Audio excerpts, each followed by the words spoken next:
Thank you for coming back to the Legends Leaving channel. Today, May 30th, we come together again to honor some famous people who died today or not long ago. Through their work in the arts, these people have left an indelible mark on our minds and on the world. We are saddened by their deaths and want their families and fans to know that we are thinking of them. Peace out. Please show your respect and remember them by liking this movie if their stories have moved you or if you are moved by the extraordinary lives they lived. Thanks for living in our neighborhood.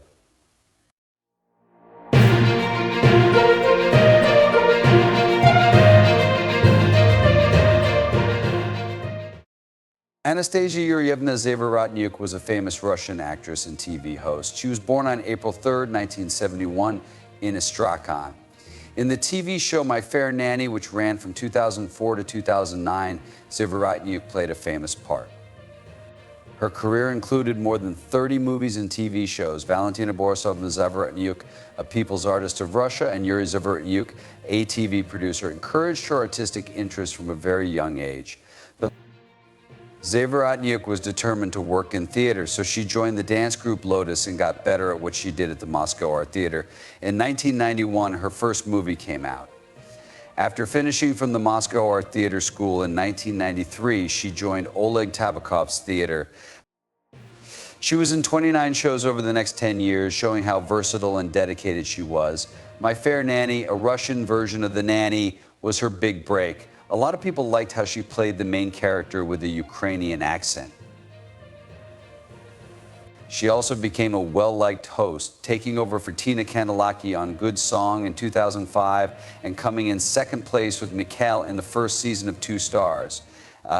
Boyarsky in. Zavorotnyuk was married 3 times in his personal life. The first one, with a German businessman, went for a year. Anna and Michael were born from her second marriage to Dmitry Strukhov. She went out with her co-star Sergei Zhiganov from 2006 to 2008. On September 22, 2008, she married figure skater Peter Chernyshev. In October 2018, they had a daughter named Mila. Sometime around the time Mila was born, Zavorotnyuk was told he had glioblastoma, a stage 4 brain cancer, in September 2019. Fans started to worry about her health in August 2019 when they saw a scar on her neck. In May 2020, her analysis was proven to be correct. Even though she was sick, Zavorotnyuk was a well-liked figure in Russian theater until she died in Moscow on May 30th, 2024, at the age of 53. Fans and budding artists are still inspired by her work.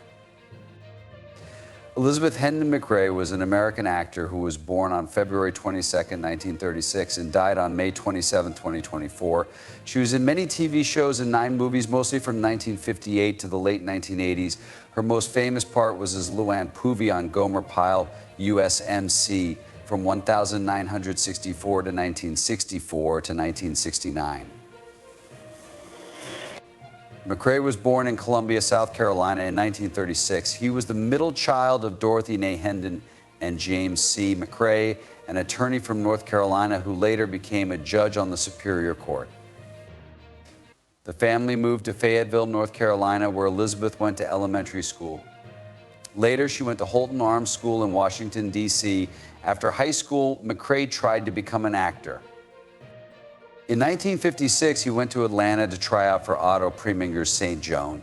Even though she wasn't cast, Preminger told her to go to New York City to learn acting. At the Herbert Berghoff studio, she worked with Uta Hagen and went to the Art Students League to draw and paint. She was in Los Angeles by the end of 1958, trying out for parts while still going to school at the California Institute of the Arts and Otis College of Art and Design. The 1960s and 1970s were great years for MacRae's TV career. He was in 77 Sunset Strip, Hawaiian Eyes, Surfside 6, Burke's Law Doctor, Kildare, The Andy Griffith Show, The Untouchables, Death Valley Days, Rawhide, General Hospital, Gunsmoke, The Fugitive, I Dream of Jeannie, The Virginian, Rhoda, Kojak, and Mannix, among others. In the 1980s, she kept playing on TV in soap operas like All My Children, Guiding Light, and Another World in 1961. She was in Love in a Goldfish Bowl. And the next year, she was in Everything's Ducky, The Wild Westerners, Wild Is My Love, For Love or Money, and The Incredible Mr. Limpet, where she played Lady Fish. Francis Ford Coppola's 1974 film The Conversation, which won the Palme d'Or at Cannes, was her most praised part. MacRae got married 3 times, first to Amos Moorhead Stack Jr., then to actress Nedrick Young, and finally to Charles Day Halsey Jr., head of Wells Fargo. In 2002, she went back to live theater and was in Picnic at the Cape Fear Regional Theater. At the end of her life, MacRae lived in Glenville, North Carolina. In 2023, she was added to the Fayetteville Hall of Fame. Elizabeth MacRae died in Fayetteville on May 27, 2024, at the age of 88. She had been sick for a long time and her illness got worse. Jack Venza was an important American public television director who worked from December 23, 1926 to May 20, 2024. From 1970 to 2005, he shaped theater and music shows on PBS. Millions of people watched shows like Net Playhouse, Live from Lincoln Center, American Playhouse, American Masters, and great performances because of him. Venza was born on December 23, 1926 in Chicago, Illinois. He started his work at CBS in the 1950s, where he saw that there weren't enough shows about the arts. Since the start of Net, a national educational TV station, Venza has been showing dramatic literature played by famous actors. In 1966, Ronald Ribbon's The Journey of the Fifth Horse on Net was Dustin Hoffman's first big TV role. On PBS, Venza started the show Great Performances, which is still going strong today. After he retired, he was given the Ralph Lowe Medal. Until 2010, he had 57 Emmy votes, which was the most of any person in history. Jack Venza died in May 2024 at the age of 97. Reginald Charles Gagnon, better known as Cayouche, was a famous Canadian singer-songwriter who was born on January 7, 1949, and died on May 29, 2024. He was of Acadian descent. Known for making Acadian French country music, he was born in Moncton. Gagnon moved to the suburbs of Boston with his mother when he was 13. When he was 19, he joined the U.S. Marine Corps. He served in the Vietnam War, but he never saw battle. His military service was over, and he moved back to Leominster, Massachusetts. There he married and had 2 boys, Joshua Paul and Jason Charles. Gagnon came back to Canada in 1979 with just a backpack and a guitar. This was the start of his singing career. His stage name, Cayouche, comes from the nickname he was given in the U.S., which became Cayouche over time. Before he put out his first record in 1994, Cayouche was already well known on the Acadian Peninsula.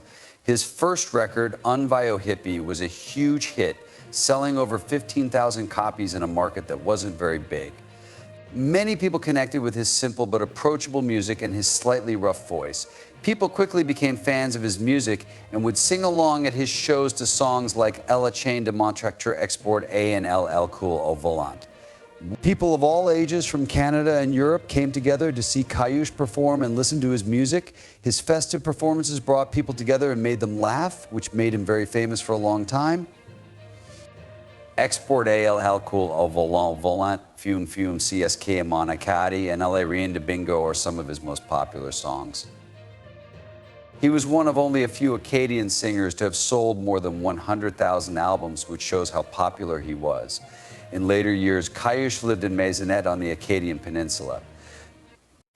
In 2009, Maurice Andre Aubin made a documentary film about him called Cayouche Le Temps d'Une Bière, which means Cayouche Time for a Beer. He was famous for loving motorcycles, and he also used his music to talk about important topics. For example, his song LL Cool au volant told people not to drive drunk. But in 2008, he was pulled over for driving while drunk, which led to charges the next year and a $2,000 fine. Cayouche died in Maisonette on May 29, 2024, from cancer. He was 75 years old. People still feel the love in their hearts when they hear his songs. Emilia Milcha-Zimkova was a famous Slovak actress and author who was born on August 1, 1951, and died on May 30, 2018. Her name will always be linked to the famous Slovak comedy She Grazed Horses on Concrete, which she both wrote and starred in. John Beasley was a famous American actor who was born on June 26, 1943, and died on May 30, 2023. He was best known for his roles in movies like Rudy 1993, The Apostle 1997, The Sum of All Fears 2002, Walking Tall 2004, The Purge 2014, Anarchy 2014, Sinister 2015, and his memorable role as Irv Harper in the TV show Everwood 2002 to 2002 to 2006. Beasley was born on June 26, 1943, in Omaha, Nebraska. He didn't start playing until he was in his mid-40s. He worked for the Union Pacific Railroad before he became an actor. Beasley started the John Beasley Theater and Workshop in Omaha, Nebraska in 2002.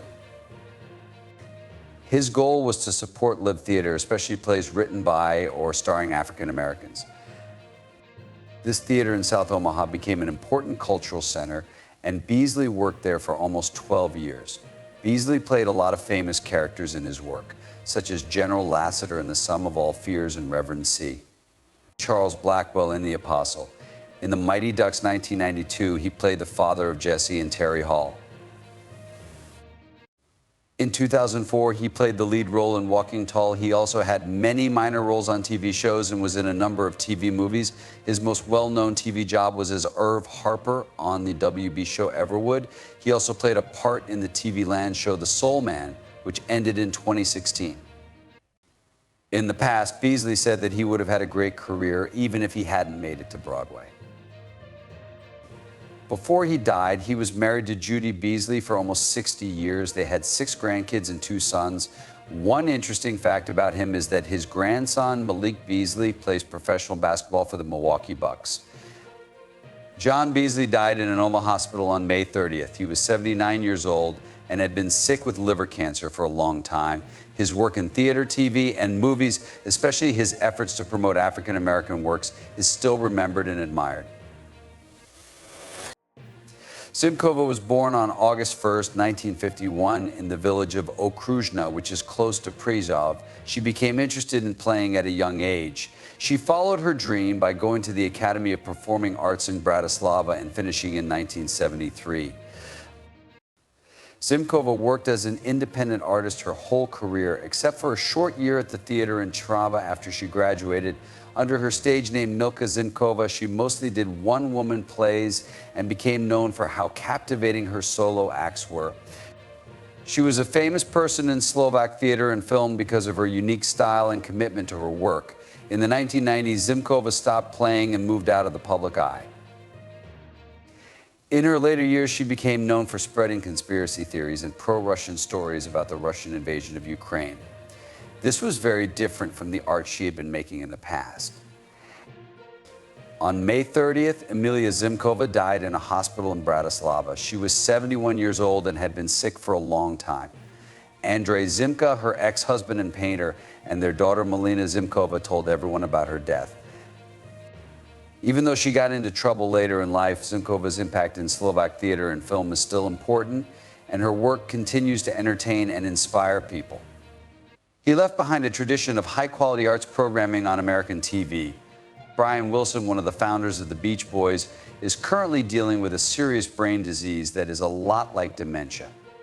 Court documents from this week show that his family and management team are asking for a conservatorship.